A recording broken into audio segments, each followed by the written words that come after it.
હિંમતનગરના Gokulnagar railway ફાટક પર શુક્રવારે સવારે ઇન્દોર અસરવા ટ્રેન રેલવે તરફ જતી વખતે અચાનક ઊભી રહી ગઈ હતી અને ત્યારબાદ રિવર્સ આવી હતી। આ ઘટનાથી ફાટક પર ઊભેલા વાહન ચાલકો અને સ્થાનિકો આશ્ચર્યચકિત થયા હતા। પ્રાથમિક માહિતી અનુસાર ઇન્દોરથી અસરવા જતી આ ટ્રેને ગોકુલનગર રેલવે ફાટક પાસેથી પસાર થઈ રહી હતી ત્યારે અચાનક થમી ગઈ હતી।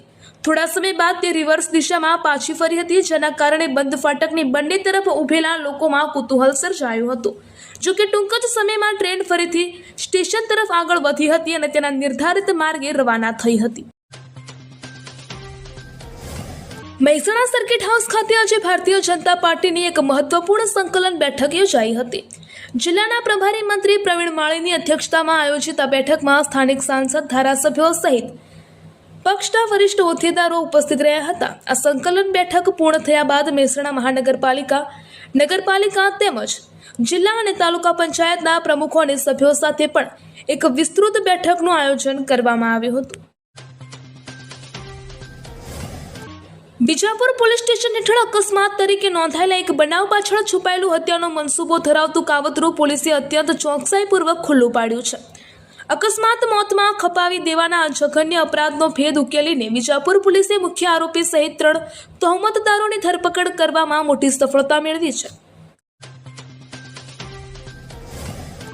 ખેરાલુ તાલુકા કોંગ્રેસ પ્રમુખ તરીકે જુજારસિંહ ચંદાજી પરમારની વરણી કરવામાં આવી છે।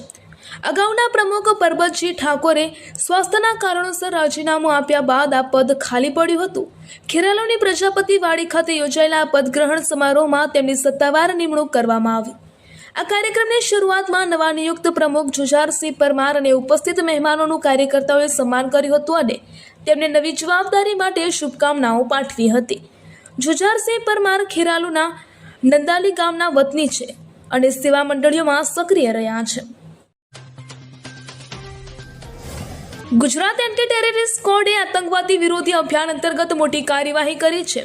એટીએસ ટીમે પ્રતિબંધિત આતંકી સંગઠન જૈશ-એ મોહમ્મદ સાથે સંકળાયેલા 5 શંકાસ્પદ આતંકીની સિદ્ધપુર ખાતેથી ધરપકડ કરી છે। કડેકોટે આ 5 આરોપીઓના 8 દિવસના પોલીસ રિમાન્ડ મંજૂર કર્યા છે।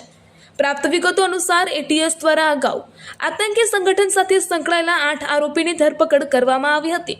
આ 8 આરોપીની સઘન પૂછપરછ અને તપાસ દરમિયાન આતંકવાદી ગતિવિધિઓમાં સામેલ અન્ય 5 શંકાસ્પદ લોકોના નામ અને મહત્વની કડીઓ પોલીસના હાથે લાગી।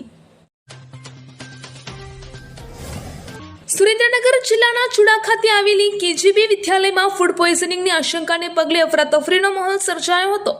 ભોજન લીધા બાદ 50થી વધુ વિદ્યાર્થીઓની તબિયત લથડતા તેમને તાત્કાલિક સારવાર માટે ચુડા હોસ્પિટલમાં ખસેડવામાં આવ્યા હતા। પ્રાથમિક અનુમાન મુજબ શાળામાં આપવામાં આવેલા ભોજનના કારણે આ અસર થઈ હોવાનું માનવામાં આવી રહ્યું છે। જૂનાગઢ જિલ્લાના કેશોદ પોલીસ સ્ટેશનમાં કરોડો રૂપિયાની છેતરપિંડી અને વિશ્વાસઘાતનો એક ચોંકાવનારો કિસ્સો પ્રકાશમાં આવ્યો છે। સોશિયલ મીડિયા પ્લેટફોર્મ ઇન્સ્ટાગ્રામ પર પાણીના પ્લાન્ટની આકર્ષક જાહેરાત જોઈ તેનો સંપર્ક કરવો અમદાવાદના એક વેપારીને ભારે પડી ગયો છે। નોઈડા સ્થિત એક કંપની અને તેના જવાબદાર હોદ્દેદારો તેમજ કર્મચારીઓએ પૂર્વ આયોજિત કાવતરું રચીને ફરિયાદી સાથે વિશ્વાસઘાત કર્યો હોવાની વિગત બહાર આવી છે। ભુજના વ્યસ્ત કોલેજ રોડ પર શુક્રવારે એક ગોઝારો અકસ્માત સર્જાયો હતો।